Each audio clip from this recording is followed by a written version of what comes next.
Hi guys, in this video we're going to take a look at how you can enable or disable reduce transparency and blur on the Samsung Galaxy S24 series. First, tap on the home button at the bottom to return back to the home screen. Then swipe down at the top and then tap on the settings icon. Next, in here we scroll down to the bottom and then tap on accessibility. After that, go down and tap on vision enhancements. Now scroll down and tap on reduce transparency and blurred. Tap on the toggle button to turn it on or switch it off.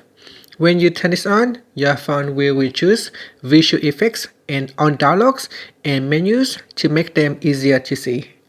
And that's it. After that, tap on the home button to return back to the home screen. Thank you for watching this video. Please like and subscribe to my channel for more videos.